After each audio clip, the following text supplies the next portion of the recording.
Hola ñoñas y ñoños, bienvenidos a esta sección llamada El Rincón de Sobaco, una sección que no tiene ninguna pretensión más que de hablar sobre cómics, historietas, narrativa gráfica, manga, tebeo, banda de cine, como tú lo quieras llamar.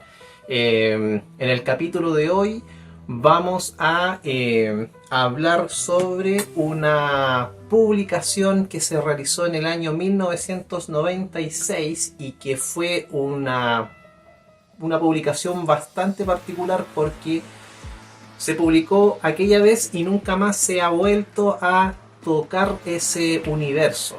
Nos referimos a la línea de Amalgam Comics.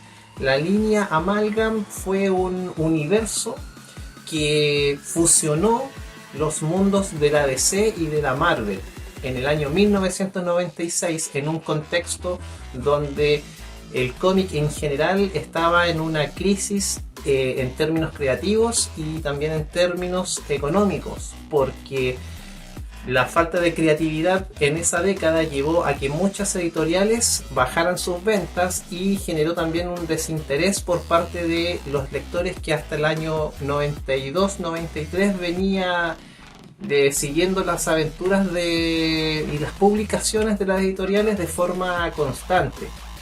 Entonces, como una de las cosas a los que constantemente nos tiene sorprendidos el capitalismo es que tiene esa capacidad de reinventarse constantemente para no quedar dormido en los laureles, la DC y la Marvel entendían que para poder mantenerse en el mercado tenían que tomar una decisión radical, y esa decisión consistió en fusionarse ambas editoriales en esta línea que se llama Amalgam, que fue consecuencia de una serie de 4 números que se llamó Marvel vs. DC.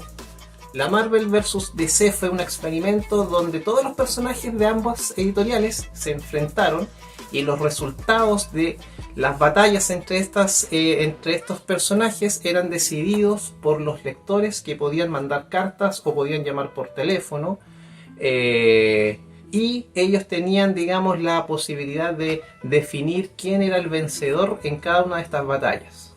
En el tercer número, entre el número 3 y el número 4, los editores de ambas editoriales se les ocurrió la idea de fusionar ambos universos y decidieron crear este universo ficticio que tiene la particularidad de que se publicaron 24 números, cada número dedicado a un personaje en específico, pero las historias estaban enfocadas en un contexto como si ellos tuvieran una continuidad que ya estaba definida con anterioridad.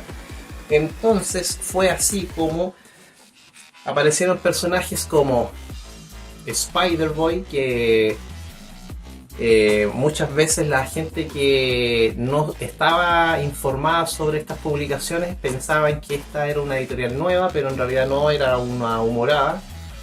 Y a Chile estas publicaciones llegaron por medio de Editorial VIP, Grupo Editorial VIP, que fue una editorial mexicana que estuvo y que llegó a Chile con la saga de la muerte de Superman y el reinado de los Supermanes, que de alguna forma vino a ocupar el espacio que dejó Editorial Perfil, la editorial argentina, que dejó de publicar los cómics de DC. Entonces Grupo Editorial VIP vino a ocupar el mercado sudamericano. Así que vamos a entrar de lleno a este mundo que se llama Amalgama.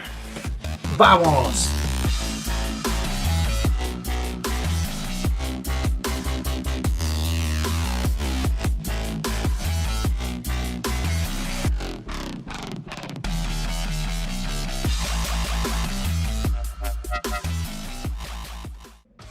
No es primera vez que Marvel y DC colaboran en la publicación de historietas.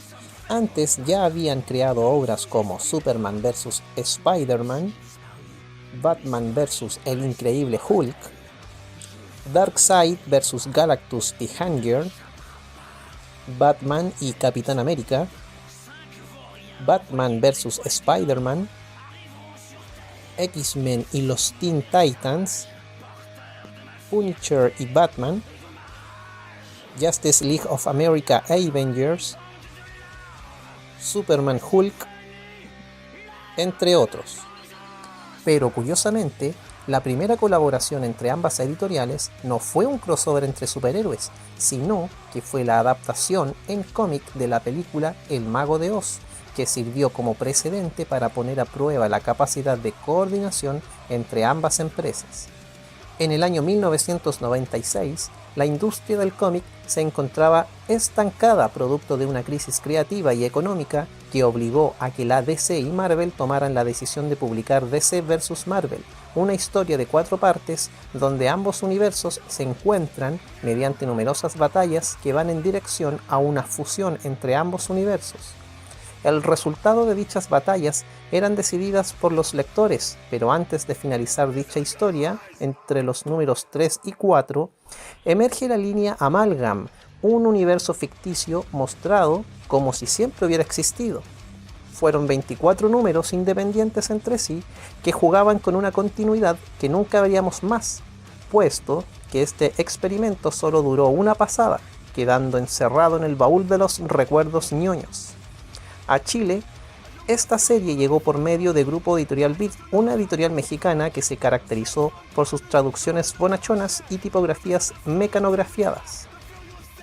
Dentro de los 24 números que se publicaron, podemos destacar algunos como Dark Claw, que corresponde a la mezcla entre Batman y Wolverine, Super Soldier, que es una mezcla entre Superman y el Capitán América, JLX o la JLX, que es una mezcla entre los X-Men y la Liga de la Justicia, Spider-Boy, que es una mezcla entre Spider-Man y Superboy, Amazon, que es una mezcla entre la Mujer Maravilla y Tormenta, Lobo the Duck, que corresponde a un mix entre Lobo y Howard the Duck, Iron Lantern, que es una mezcla entre Iron Man y Green Lantern, entre otros.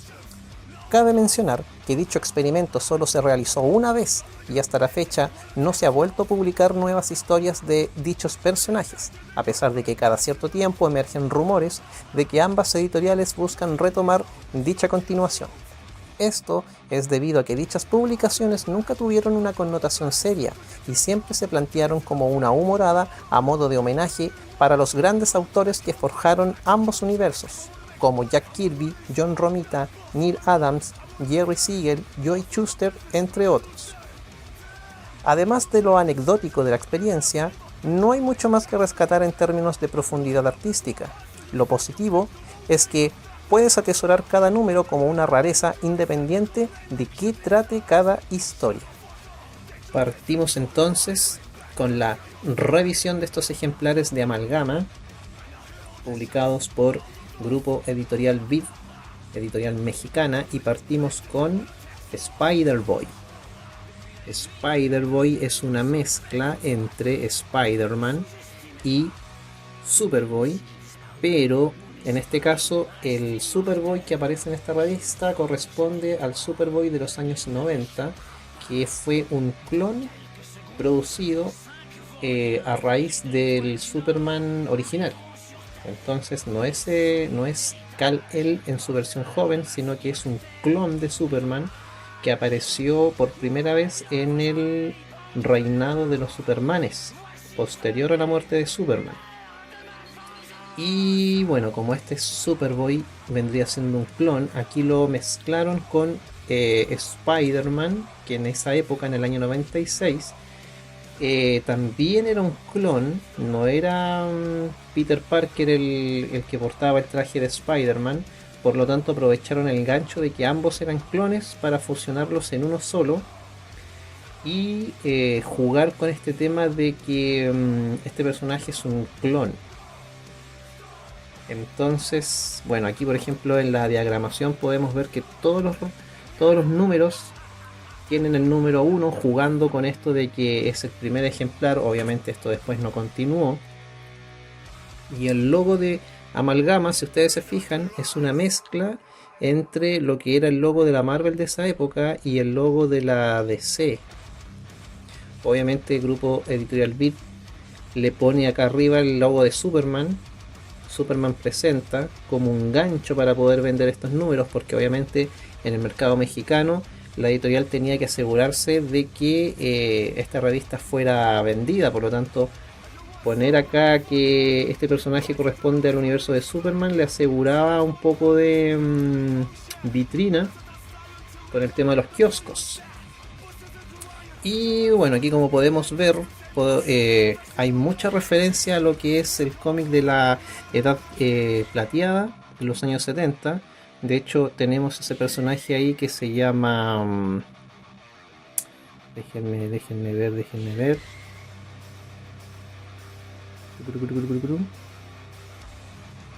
Que de hecho este es una mezcla entre Carnage y Bizarro. Entonces, Bizarnage se llama este personaje. Ahí está el nombre. Bizarnage. Una mezcla entre Bizarro y Carnage. Bueno, Bizarro obviamente es el personaje de la DC, del universo de Superman. Y Carnage es personaje de la Marvel, enemigo de Spider-Man. Que fue creado después del éxito que tuvo Venom. Inventaron el tema del simbionte más adelante. Y obviamente acá uno empieza a leer esta serie que no tiene ningún antecedente y tampoco tuvo una continuación, pero sí tiene muchas referencias a lo que ocurrían en ambos universos de esa época. De hecho sale Dabney Donovan, pero Dabney Donovan no sale como un villano como si ocurría en la continuidad de la DC, sino que Dabney Donovan estaba a cargo del laboratorio que se encargó de el experimento de Spider-Boy, que es una mezcla entre clon y el suero del super soldado, el Capitán América. Bueno, esta es una rareza, digamos, que no es como bien particular y al final sale Insect Queen, que obviamente es Mary Jane con poderes de Spider. Bueno, este de acá es una rareza porque dentro de toda la línea de Amalgama, este es uno de los números más buscados por los coleccionistas de Amalgama. ¿Por qué? Porque este personaje se llama Dark Claw y es la fusión entre Batman y Wolverine. Entonces, obviamente que este es un ejemplar muy bizarro, muy raro, y es uno de los ejemplares más buscados por las personas que están juntando estos números. De hecho aquí Dark Cloud lucha contra un personaje que es una fusión entre Sabretooth y el Joker, y tiene obviamente a su compañera que es una mezcla entre Júbilo y Robin.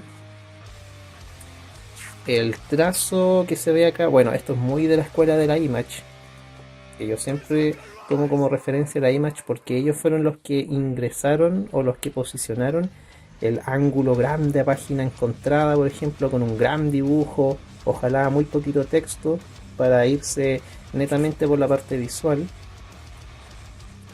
Y bueno, este es un ejemplar también muy raro y también muy buscado. Salió otro número después de este, donde Dark Cloud era dibujado con los trazos de la serie animada de Bruce Timm de Batman. Y ese ejemplar es aún más rarísimo. Ese número yo no lo tengo, pero es muy raro. Miren, aquí aparece Bill Clinton. Vamos a hacer un acercamiento. Bill Clinton rescatado de las garras del enemigo de este número. Y bueno, este tendría a ser un ejemplar muy raro. Aquí tenemos otro que se llama Super Soldier, que es una fusión entre el Capitán América y Superman. Si ustedes se fijan, el traje que tiene el personaje se prioriza más ciertas características del Capitán América, pero el escudo es 100% de Superman. Y obviamente aquí tiraron toda la carne a la parrilla con toda la mitología de la Golden Age, de la década de oro del cómic estadounidense. Hablemos de los años 40, fines de los años 30. Superman aparece por primera vez en 1938. Capitán América, si no me equivoco, aparece por primera vez en 1942, 43 más o menos.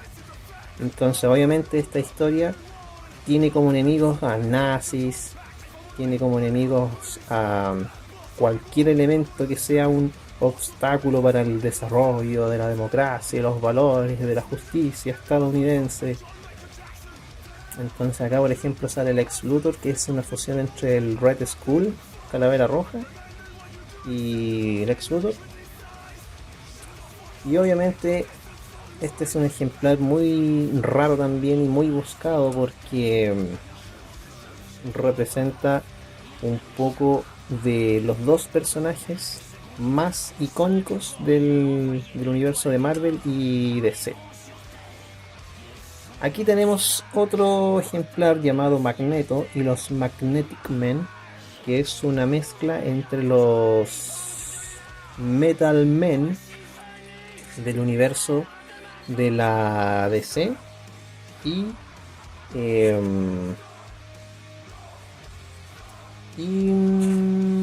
bueno, aquí esta es una historia también muy de la escuela Image, donde los dibujos son los protagonistas. Si ustedes se fijan, hay mucho plano de batallas, de peleas, todo condimentado con ciertas influencias del manga, porque este ejemplar está pero 100% influenciado por lo que en esa época se estaba publicando en Japón, para abarcar obviamente un mercado de lectores jóvenes. Y bueno, aquí sale una biografía de Magneto. Y bueno, aquí tenemos otra rareza que también es un número muy interesante, que se llama Amazon, con este sello que tenía la editorial Beat, que era muy interesante porque era un holograma que en esa época le ponían en las revistas, obviamente con su número 1 jugando, digamos, con la primera aparición de Amazon, que es una mezcla entre la Mujer Maravilla y Tormenta. Pero este número en particular también es muy buscado porque el que estuvo a cargo de este ejemplar fue John Byrne, que es uno de los más grandes autores del cómic estadounidense, que estuvo a cargo de la primera etapa de la Marvel, estuvo a cargo de la etapa de la Marvel de la primera mitad de los años 80, y en la segunda mitad de los años 90 estuvo a cargo de Superman en la DC, con muchas influencias de Jack Kirby. Bueno, ¿a quién no influencia Jack Kirby? Pero en esta época, ya estamos hablando de 1996, John Byrne ya, digamos, ya no representaba aquello que representó en la década de los 80. De hecho, aquí John Byrne ya venía un poco de capa caída, pero aún así se le respeta porque es John Byrne. O sea, John Byrne no va a dejar de ser John Byrne jamás. Y la particularidad que tiene esta revista es que se mezclan los universos de Themyscira y los universos de los X-Men para dar paso a este personaje que se llama Amazon, que es muy interesante. Yo creo que es uno de los que se puede rescatar dentro de la línea de Amalgam. Y aquí también hay otra rareza, que es la JLX, la mezcla entre la Liga de la Justicia y los X-Men. Aquí también tenemos el sellito, el holograma del grupo editorial Beat. Y bueno, aquí ya hay una cosa como bien rara, porque sale aquí, por ejemplo, la mezcla entre Aquaman y Namor. Aquaman y Namor eran personajes que están ambientados en el mar.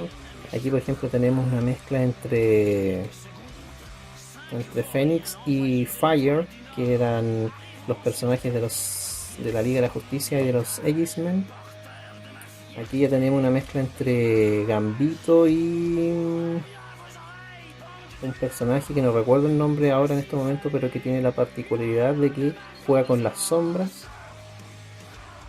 Y aquí tenemos a Quicksilver y Impulse, que era un personaje que venía a ocupar el espacio de Kid Flash, pero obviamente no le pusieron Kid Flash, sino que le pusieron Impulse.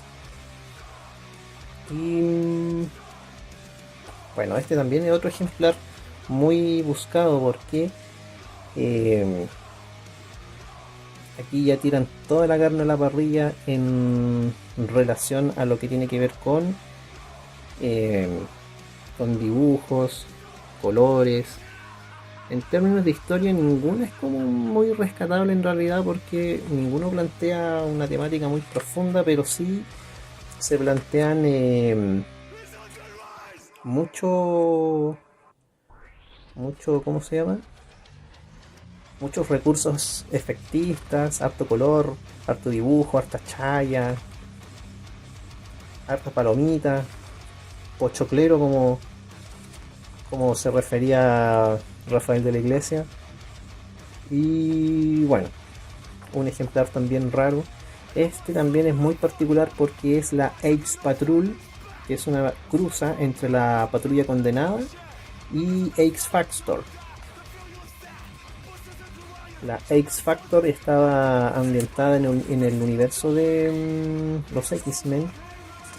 Y aquí obviamente el dibujo es el protagonista principal porque si ustedes se fijan, la mezcla entre el dibujo y el color hace que visualmente sea muy llamativo, muy atractivo, pero una vez más el tema de que la historia tampoco es una historia que influya mucho, tampoco es una historia que deje mucho, no deja nada en realidad, pero la gracia es que tiene esa cosa ñoña de que es la mezcla entre X Factor y la Patrulla Condenada.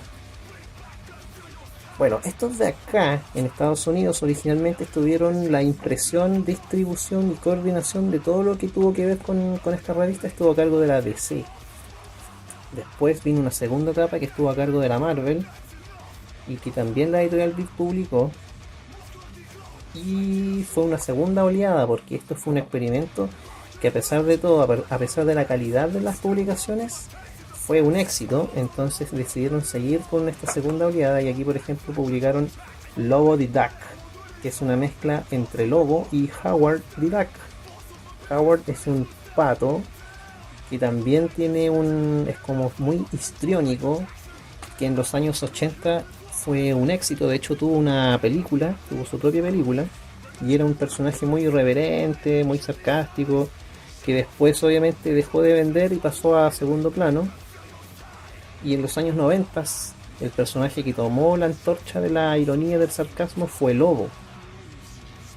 Entonces aquí obviamente caía de cajón de que los dos personajes tenían que encontrarse. Y aquí el trazo es muy caricaturesco porque tanto Lobo como Howard the Duck se caracterizaron por tener mucho trazo que jugaba un poco con lo que es la caricatura, la violencia en extremo. Otra particularidad. Y acá tenemos Iron Lantern, que es una fusión entre Iron Man y Green Lantern, que yo en lo particular diría que es como el más flojito de todos, porque el dibujo aquí ya es un poco más neutro. Si ustedes se fijan, ya el trazo es más correcto. El tipo de trazo es muy delgado. Entonces no siento que no hay mucho contraste en términos de trazo, de dibujo. Es todo muy... El tiralínea es muy angosto. Entonces no hay peso. No siento que no... En términos visuales obviamente. Pero estamos hablando de los cómics amalgama, así que como rareza también es interesante, digamos, porque tiene ciertas influencias del cómic de los años 70, de la Golden Age, de la Silver Age. Así que también como rareza está bien. Ahí está Iron Lantern. Y bueno, este es el más raro de los raros. ¿Por qué? Porque Challengers of the Fantastic fue una mezcla entre los Fantastic Four y los Challengers of the Unknown. La polémica está en que los Cuatro Fantásticos, que fue un personaje o fue un cómic creado por Stan Lee con Jack Kirby para la Marvel, la polémica está en que ese fue un cómic muy exitoso que abrió las puertas para que muchas publicaciones de la Marvel entraran al mercado, pero aparentemente ya había algo antes de los Cuatro Fantásticos que se llamaba los Challengers of the Unknown, que básicamente eran 5 personajes, 5 personajes que eran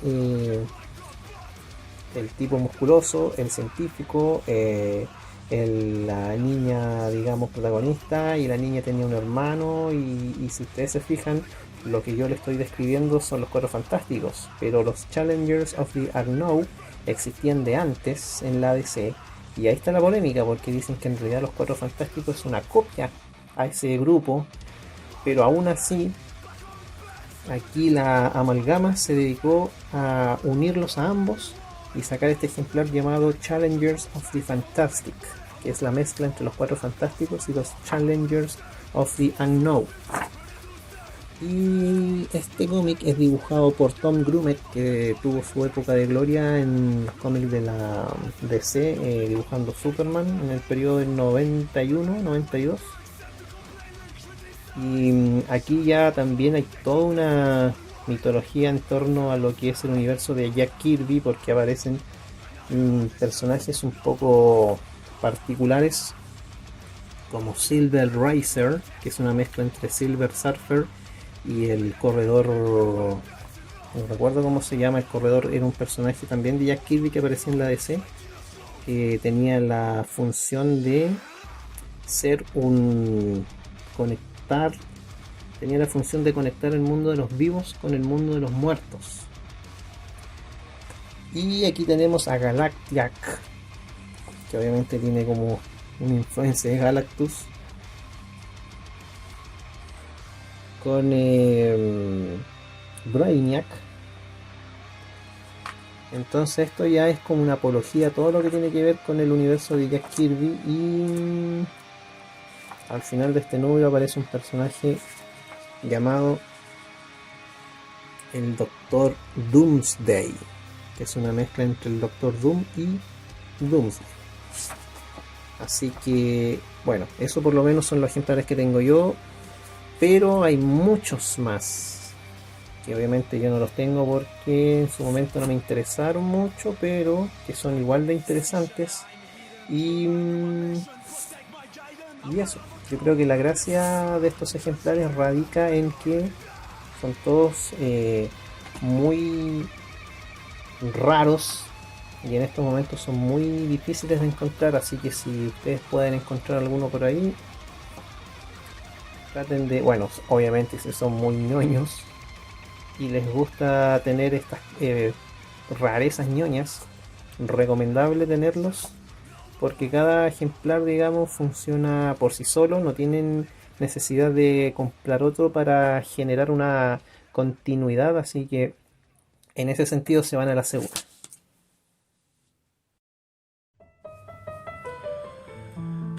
Bueno, a modo de cierre, ¿qué podemos decir de esta línea Amalgama? Que en realidad es una humorada, es una cosa peculiar que existió una sola vez, no se ha vuelto a tocar este universo, y yo creo que el valor que tienen estas publicaciones radica en que, claro, en ese componente raro de que no se ha vuelto a impulsar una iniciativa como esta. De hecho, la Marvel y la DC rara vez volvieron a colaborar después de esto. Y bueno, obviamente después ya separaron las aguas cuando ya Marvel empezó a ocupar el espacio de la DC en la industria cinematográfica. Así que obviamente la DC empezó a perder terreno, y para ellos no creo que haya sido muy interesante amarrarse un poco a lo que estaba haciendo Marvel. Así que la particularidad que tiene esta serie es justamente esa, que fue un experimento que duró una sola vez Y obviamente la gracia que tiene es que tiene muchas referencias a lo que es la Golden Age y la Silver Age, la edad de oro y la edad plateada del cómic estadounidense de mercado. Y obviamente hay reseñas y hay guiños como a modo de homenaje para, no sé, pues Jack Kirby, Steve Ditko, Neil Adams, Bob Kane, Jerry Siegel, Joey Shuster. Así que desde ese punto de vista tiene un valor ñoño que es que hace que uno pueda tener esa revista. Obviamente tiene toda una carga de marketing y toda una carga, digamos, de efectista, más que un trasfondo, digamos, artístico profundo. Pero obviamente si uno no tiene problema con eso, puede disfrutar y puede leer estos cómics y entretenerse, que finalmente ese es como el objetivo principal, que es generar entretención. Así que bueno, vamos despidiendo entonces el capítulo de hoy. Quiero agradecer a las 7 personas que le pusieron play al video anterior. Bajamos de 8 a 7 personas, pero no importa, estamos con fe y esperanzados de no llegar a las 5 personas, así que nos vamos a mantener ahí entre los 7 y 8 personas que ven el programa. Así que muchas gracias a ustedes y nos vemos en un próximo episodio. Adiós, ñoñas y ñoños.